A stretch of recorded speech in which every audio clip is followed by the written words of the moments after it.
encontramos en la palabra de Dios, contenida en 5 pasos hacia la salud mental. Y es posible que usted los esté necesitando. A muchos de nosotros nos hace falta una fórmula espiritual para enfrentar la depresión, luchar contra la ira, saber qué hacer con los resentimientos, la autocomiseración, la preocupación y el miedo. Y los versículos que hoy voy a compartir con usted no son el producto de algún retórico profesor detrás de un escritorio que ha leído sobre el asunto y eso lo transmite a los demás. Estas son las palabras que el apóstol Pablo las escribió estando en una cárcel romana, pero al leerlas da la impresión de que estuviera en un hotel de 5 estrellas. Uno hasta esperaría que él se despidiera diciendo, desearía que estén aquí. Estoy seguro que usted estará pensando, bueno, ¿y eso qué tiene que ver conmigo? Amigo, escúcheme. Hay más de una clase de prisión. Barras metálicas pueden hacer una prisión, pero hay otras cosas que forman prisiones y muchos de ustedes están viviendo en mazmorras de desesperación. Otros están encerrados tras murallas de resistencia y rebeldía. Hay unos cuantos más encadenados a circunstancias adversas con grilletes de miedo. Así que, ¿lo ve? Hay más de una clase de prisión. Y lo que Pablo dice aquí es tan increíblemente relevante que no podemos pasarlo por alto. Él sabía que no podía salir de esa cárcel romana y decidió, por así decirlo, remodelar el lugar, no en lo exterior, sino en lo interior. Por eso en Filipenses 4:11 dice, he aprendido a contentarme cualquiera que sea mi situación. Bien, ¿cuáles son esos 5 principios que encontramos en esta porción de las Escrituras? Creo que será bueno leer los versículos pertinentes y luego los estudiaremos uno por uno. Empecemos a leer en el verso 4. Regocijaos en el Señor siempre. Otra vez digo, regocijaos. Vuestra gentileza sea conocida de todos los hombres. El Señor está cerca. Por nada estéis afanosos, sino sean conocidas vuestras peticiones delante de Dios en toda oración y ruego, con acción de gracias. Y la paz de Dios, que sobrepasa todo entendimiento, guardará vuestros corazones y vuestros pensamientos en Cristo Jesús. Por lo demás, hermanos, todo lo que es verdadero, todo lo honesto, todo lo justo, todo lo puro, todo lo amable, todo lo que es de buen nombre, si hay virtud alguna, si hay algo digno de alabanza, en esto pensad. Lo que aprendisteis y recibisteis y visteis en mí, esto haced. Y el Dios de paz estará con vosotros. Bien, comencemos a estudiar esos 5 pasos. Primer paso, aprenda a regocijarse en la presencia del Señor. Específicamente, veamos los versos 4 y 5. Regocijaos en el Señor siempre. Otra vez digo, regocijaos. Vuestra gentileza sea conocida de todos los hombres. El Señor está cerca. No debemos olvidar el motivo por el cual Pablo estaba preso, por predicar el Evangelio del Señor Jesucristo. Pero en esa cárcel no estaba solo. Sabía que Jesús estaba con él. Por eso dice esas extraordinarias palabras, regocijaos en el Señor siempre, el Señor está cerca. Por favor, note que Pablo no está haciendo referencia a la profetizada segunda venida de Jesucristo a la tierra. Está diciendo que el Señor estaba ahí con él en esa prisión y por eso se regocijaba en el Señor. Y esto es algo extraordinario que todos debemos aprender, sin que importe en dónde estemos, o cuán oscura parezca la noche, o cuán lleno de obstáculos esté el camino, o cuán grande sea el problema. Jesucristo está con nosotros, siempre presente. Jesús mismo dijo, no te desampararé ni te dejaré. Y de lo que es mi experiencia personal, Él nunca ha dejado de cumplir sus promesas. Confiar en el Señor es la única manera de entender esa de otra manera ilógica declaración de Pablo, regocijaos en el Señor siempre. Ahora quiero que entienda lo siguiente en forma muy clara. Usted no se regocija en las circunstancias. ¿Cómo puede regocijarse si está en la cárcel? Y su compañero de celda es un hombre totalmente depravado, y el calabozo es frío, húmedo, maloliente, infestado con ratas. No, usted no puede regocijarse en esas circunstancias. Usted se regocija en la realidad de que nada puede separarle del amor de Dios que es en Cristo Jesús. El apóstol Pablo, cuando escribió a los creyentes en Roma, les dijo: ¿quién nos separará del amor de Cristo? ¿Tribulación, o angustia, o persecución, o hambre, o desnudez, o peligro, o espada? Como está escrito: por causa de ti somos muertos todo el tiempo. Somos contados como ovejas de matadero. Antes, en todas estas cosas, somos más que vencedores por medio de aquel que nos amó. Por lo cual estoy seguro que ni la muerte, ni la vida, ni ángeles, ni principados, ni potestades, ni lo presente, ni lo porvenir, ni lo alto, ni lo profundo, ni ninguna otra cosa creada nos podrá separar del amor de Dios que es en Cristo Jesús, Señor nuestro. Nuestro gozo en el Señor debe ser continuo, no esporádico. Por eso Pablo dice: regocijaos en el Señor siempre. Y eso literalmente significa todo el tiempo, cada día, cada semana, cada mes, cada año, cada segundo. Y no debido a las circunstancias, sino a pesar de las circunstancias. No olvide que Pablo escribió estas palabras estando en una prisión. El gozo en el Señor debe ser como un termostato, no como un termómetro. El termómetro registra las condiciones. El termostato regula o controla las condiciones. Se dice que la felicidad está relacionada con el termómetro. Si usted está relativamente bien, se siente feliz. Pero cuando la temperatura sube, se siente infeliz. Su concepto de felicidad es como una montaña rusa, unas veces arriba y otras veces abajo. ¿Por qué? Porque su felicidad depende de las circunstancias. En cambio, el verdadero gozo en el Señor es constante, porque Jesucristo no cambia. ¿Sabe lo que debemos aprender a hacer? Practicar la presencia del Señor en todos los niveles de nuestra vida, en el hogar, en los negocios, en la iglesia, en los deportes, en nuestra vida política y social, y en fin, en todas partes.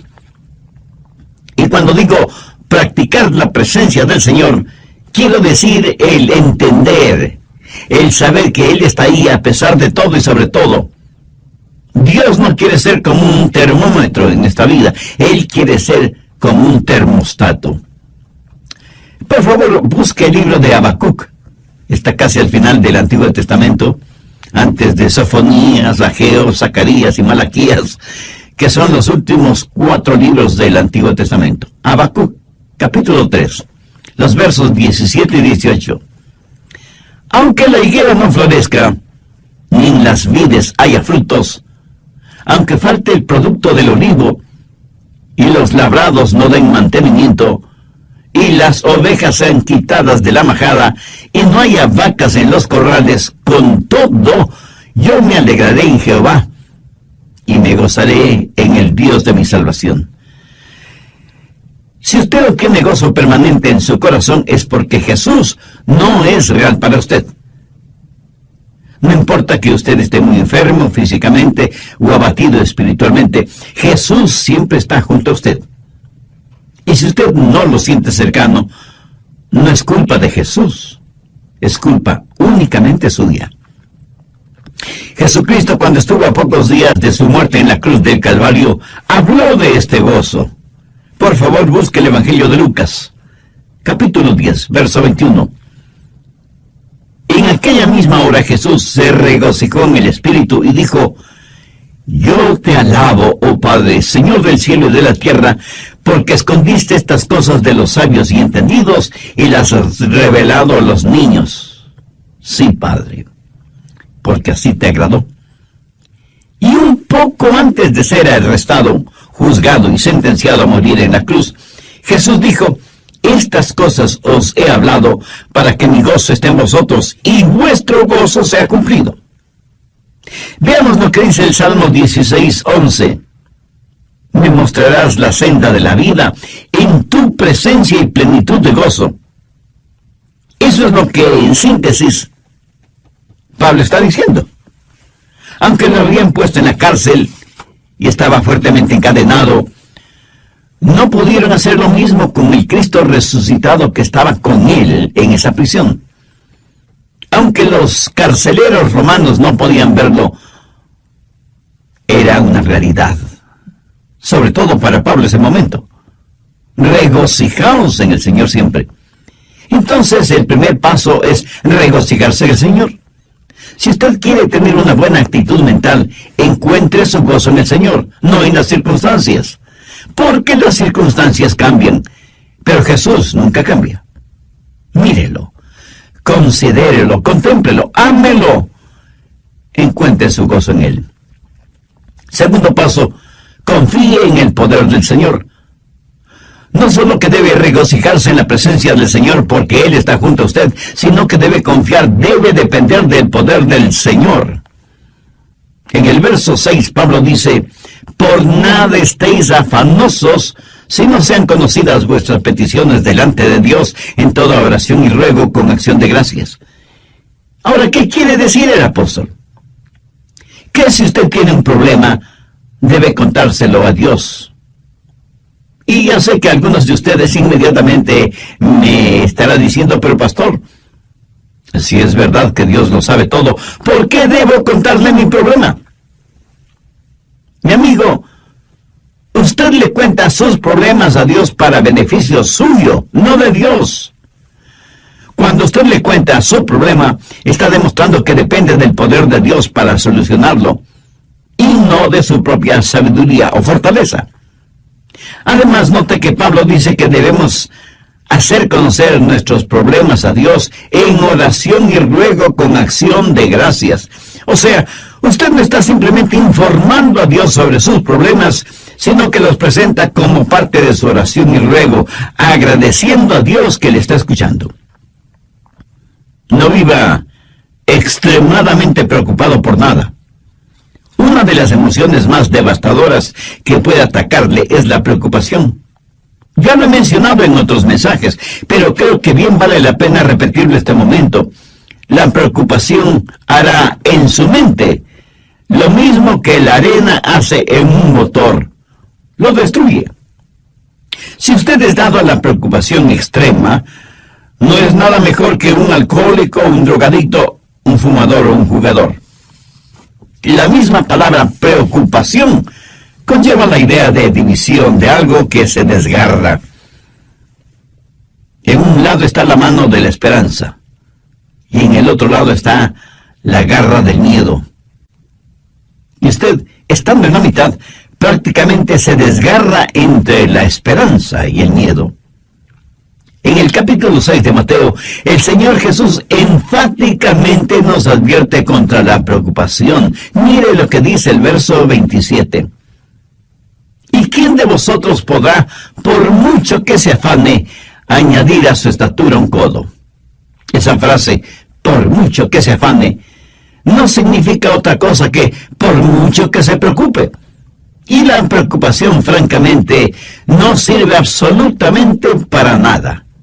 Bueno, en realidad, sí sirve para algo. Sirve para preocuparnos. Pablo dice que no debemos estar afanosos, o sea, ansiosos, preocupados en demasía por cosas que son futuras, distantes, y sobre las cuales no sabemos realmente nada. Preocuparnos no nos hace ningún bien. La preocupación es como una silla mecedora, nos da algo en qué pensar, pero no nos conduce a ninguna parte. Los psicólogos del comportamiento humano dicen lo siguiente sobre la preocupación. 40% de aquello por lo cual nos preocupamos nunca llega a suceder. 30% ya ha sucedido. Y la preocupación nada puede cambiar. 12% es una preocupación innecesaria para usted. 10% de nuestras preocupaciones son de variada índole, por lo cual no necesitamos preocuparnos. Y solo, escuche, y solo el 8% del resto se podría considerar digno de preocupación. Pero aún este grupo se subdivide en dos categorías: los que pueden hacer algo al respecto y los que no pueden hacer absolutamente nada. Ahora, si usted puede hacer algo al respecto, pues hágalo. Y deje de preocuparse. Y si no puede hacer nada, su preocupación no va a cambiar nada. Así que deje de preocuparse. Por cada mal debajo del sol, o hay una cura o no lo hay. Si la hay, búsquela hasta encontrarla. Y si no la hay, pues mi amigo, olvídese del asunto. Jesús dijo que nadie puede añadir ni un centímetro a su estatura por medio de la preocupación. Ese gran escritor norteamericano que fue Mark Twain dijo: soy un hombre viejo que he tenido muchas preocupaciones, la mayoría de las cuales nunca sucedieron. La preocupación es inútil y hasta una pérdida de tiempo. Mire lo que Jesús dijo en Mateo 6:34. Así que no os afanéis, o sea, no os preocupéis por el día de mañana, porque el día de mañana traerá su afán, o sea, su propia preocupación. Basta cada día su propio mal. Lo cual quiere decir que cada día llega con su propia carga de preocupaciones. La preocupación no elimina los sinsabores del mañana, más bien los aumenta. Y al mismo tiempo nos quita el gozo de hoy. Cubre con nubes el sol de nuestra alegría y siembra de espinas y abrojos el sendero de nuestras esperanzas. No nos ayuda a enfrentar el mañana, porque Dios nos da la fortaleza para hoy. Cuando usted trae los problemas de mañana, sobrecarga su hoy. Y cuando usted llega al mañana, usted no está más listo de lo que estuvo hoy. Y la preocupación se vuelve el interés en problemas prestados. Además, usted llega al mañana menos preparado de lo que estuvo hoy y llega sin aliento porque trató de vivir el hoy en la fortaleza del mañana. Y al hacerlo, sobrecargó su hoy con las preocupaciones de su mañana. Y no me pida que lo repita todo eso porque no podría hacerlo. Jesús dijo que esa manera de actuar era propia de los gentiles. Mire, Lucas 6:32. Porque los gentiles buscan todas estas cosas. Cuando usted se preocupa desmedidamente, actúa mental. Desde el programa anterior estamos estudiando en el capítulo 4 de Filipenses 5 pasos hacia la salud mental, poniendo énfasis en primer lugar en la frase paulina: regocijaos en el Señor siempre. Entre otras cosas dije que el gozo en el Señor debe ser como un termostato, no como un termómetro. El termómetro registra las condiciones. El termostato regula o controla las condiciones. Se dice que la felicidad está relacionada con el termómetro. Si usted está relativamente bien, se siente feliz. Pero cuando la temperatura sube, pues se siente infeliz. Su concepto de felicidad es como una montaña rusa, unas veces arriba y otras veces abajo. Su felicidad depende de las circunstancias. En cambio, el verdadero gozo en el Señor es constante, porque Jesucristo no cambia. Bien, vamos a continuar con el material para hoy. Aunque no debemos preocuparnos excesivamente por nada, debemos orar fervientemente por todo. Y no faltará quien esté pensando ahora mismo: Pastor Rogers, ¿qué sabe usted de eso? Seguramente nunca ha tenido problemas ni preocupaciones. Mi amigo, permítame decirle lo siguiente. Si pudiera poner sus problemas en un montón y mis problemas en otro montón, y le diera a escoger qué montón quisiera usted tener, le aseguro que sin ninguna duda usted escogería su propio montón. Espero que me haya entendido. Y permítame decirle algo más. Esto de por nada estéis afanosos si no sean conocidas vuestras peticiones delante de Dios, no lo escribí yo, sino el apóstol Pablo, por inspiración divina. Así que la cura, el remedio para los afanes y preocupaciones es sencillamente el orar a Dios, que está junto a usted y que nunca le dejará. Oración que le dará poder, provisión y paz. En una revista encontré el siguiente pequeño artículo y dice: me encontré con Dios en la mañana cuando comenzaba el día, cuando su gloria llegaba hasta mi pecho con la salida del sol. Durante todo el día su presencia estuvo conmigo y juntos navegamos en mares tranquilos y tumultuosos. Otros barcos fueron azotados y barridos por la tormenta, pero los mismos vientos que ellos enfrentaron se transformaron en suave brisa frente a nuestro barco, porque Él estaba conmigo. Y pensé en otras mañanas, con gran remordimiento, cuando aflojé las amarras y me alejé de su presencia. Así que creo que conozco el secreto aprendido en el sendero de los problemas.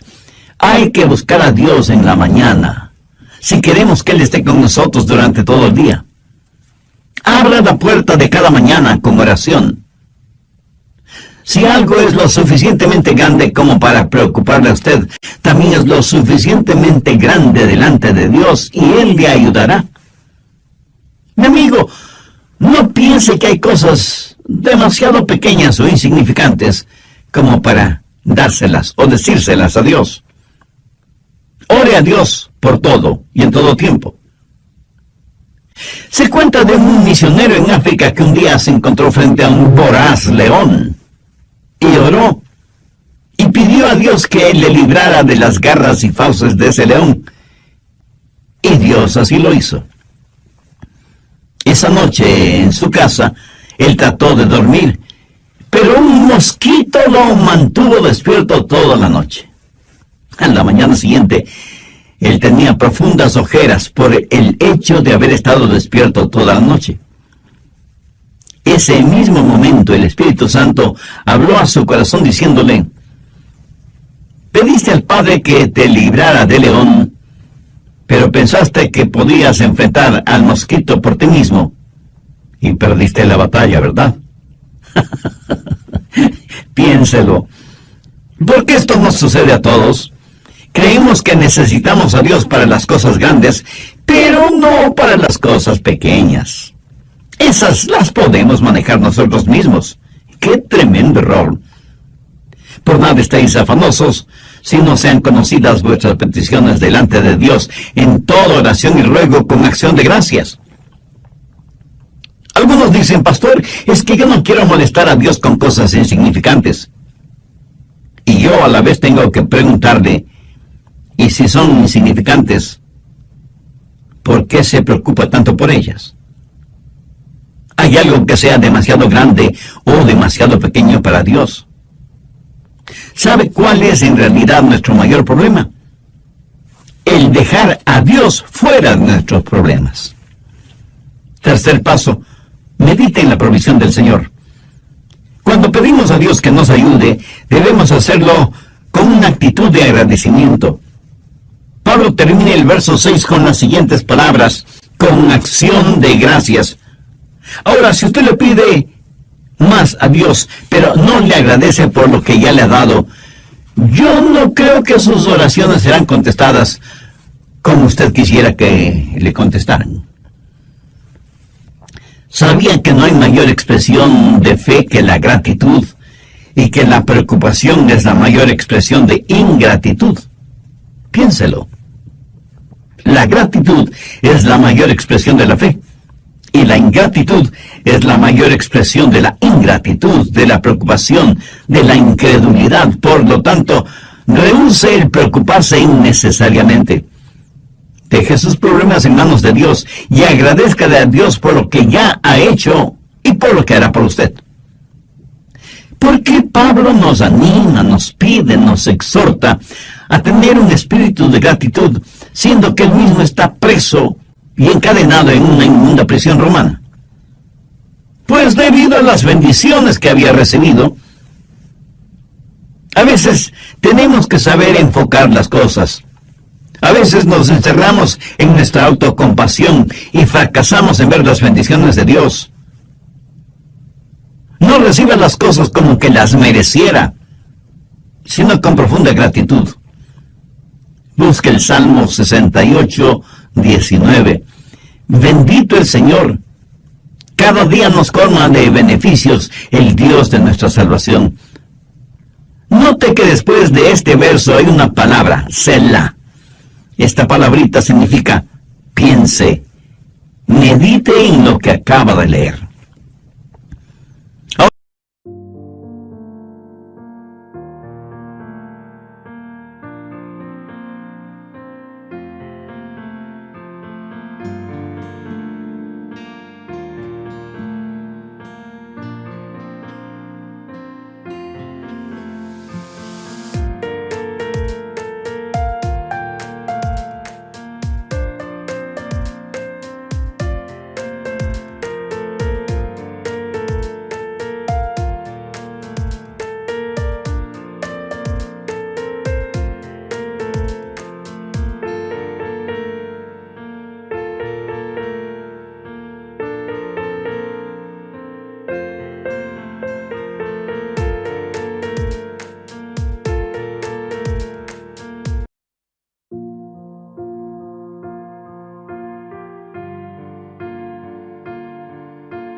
Ahora veamos Lamentaciones 3, los versos 22 y 23.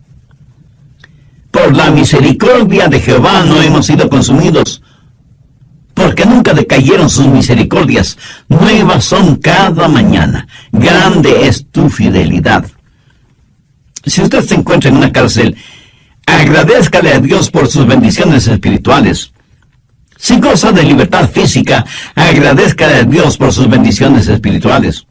En todo tiempo y en toda ocasión, agradézcale a Dios por las bendiciones visibles, así como por las bendiciones invisibles.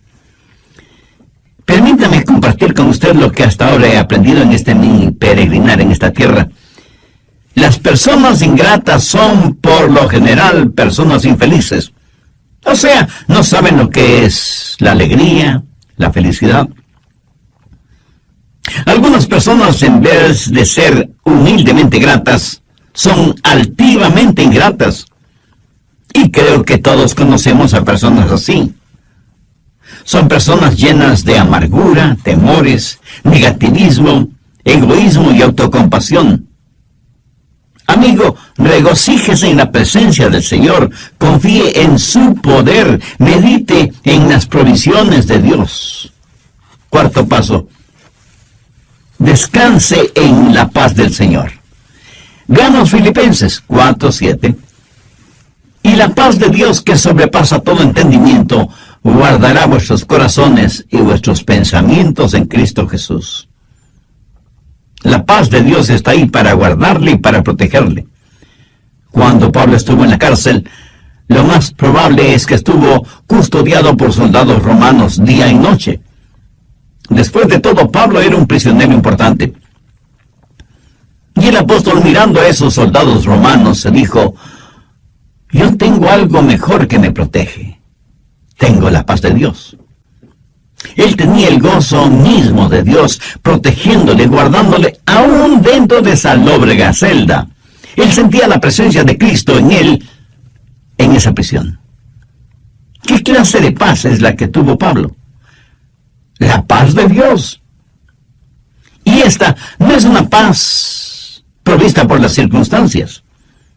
Las circunstancias que ese momento rodeaban a Pablo podían ser cualquier cosa menos portadoras de paz. La paz de Dios no es la eliminación de los problemas en la vida, sino el aumento del poder para entender esos problemas. Usted no mantiene esa clase de paz. Esa paz lo mantiene usted.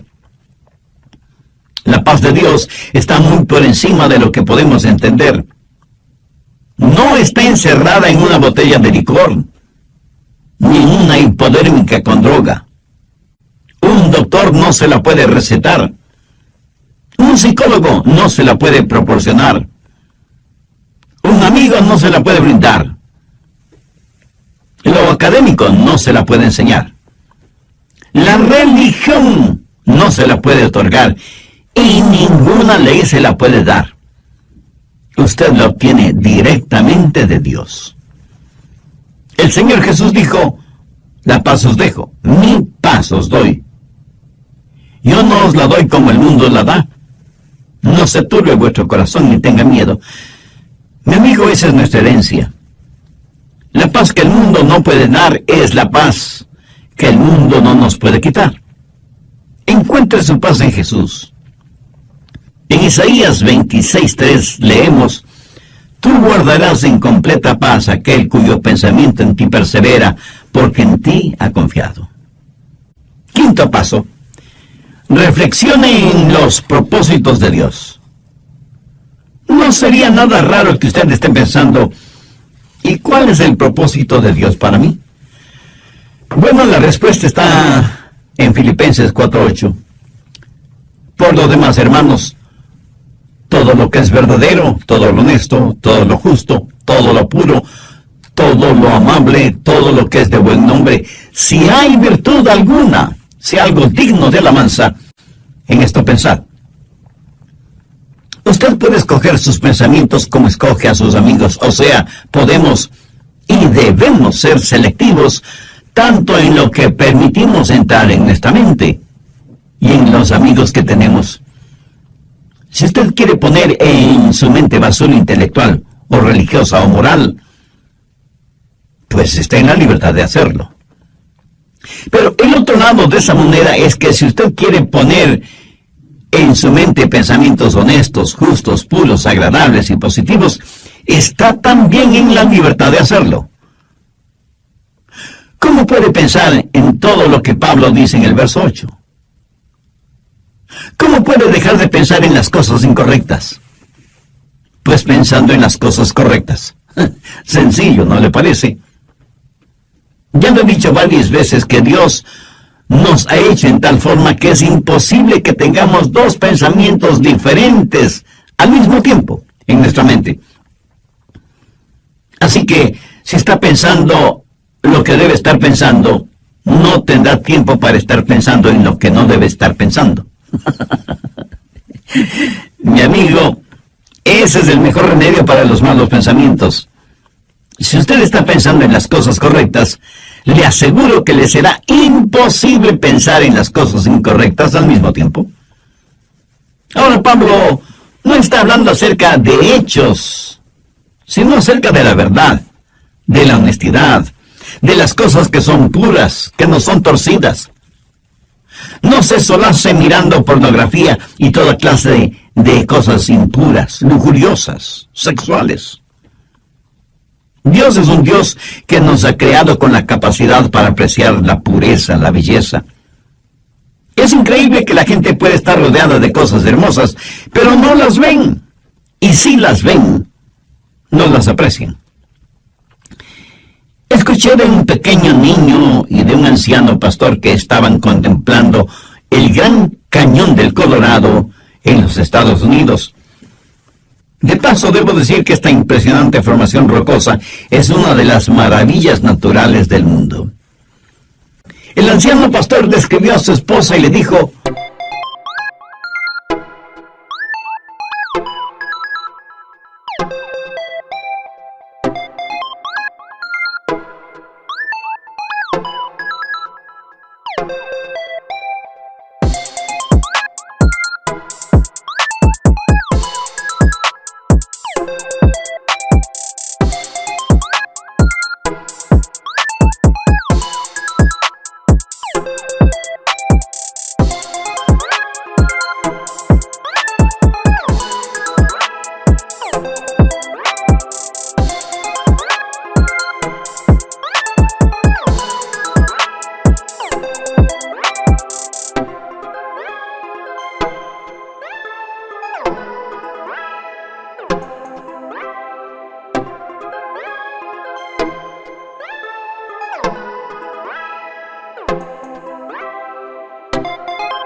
Hoy he visto la mano creadora de Dios. He visto la paleta de colores de Dios y cómo sus dedos han esculpido semejante maravilla. Y con expresiones semejantes describió para su esposa la impresión de haber visto el Gran Cañón. Mientras tanto, el pequeño niño le escribió a su mamá y simplemente le dijo: ¿sabes qué, mamá? Hoy escupí en el Gran Cañón y mi saliva viajó casi 2 kilómetros hacia abajo. ¿Lo ve? Usted puede estar rodeado de belleza y no verla. Pablo dice: todo lo que es de buen nombre. ¿Sabe usted que se puede acostumbrar a tener un mal nombre, pero asimismo sabe que puede tener un buen nombre? Escúcheme. Aunque la epístola a los Filipenses fue escrita en una prisión, no huele a cárcel, huele a cielo. Uno casi siente el deseo de haber estado con Pablo en esa prisión. En el verso 11, él prácticamente dice: hermanos, no sientan pena por mí. ¿Por qué? Porque he aprendido a contentarme cualquiera que sea mi situación. Y nos asegura que si nosotros procedemos de la misma manera, tendremos la paz de Dios en nuestro corazón.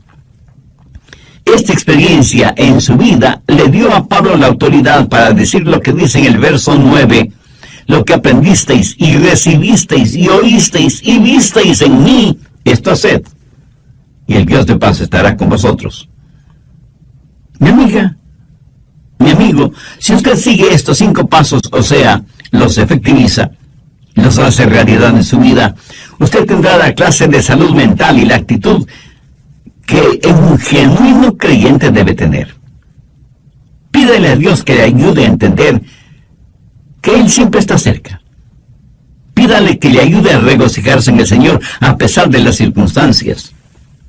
Ponga en las manos de Dios sus problemas y permita que Él le proteja y le cuide, porque Él así quiere hacerlo. Y todos debemos pedir a Dios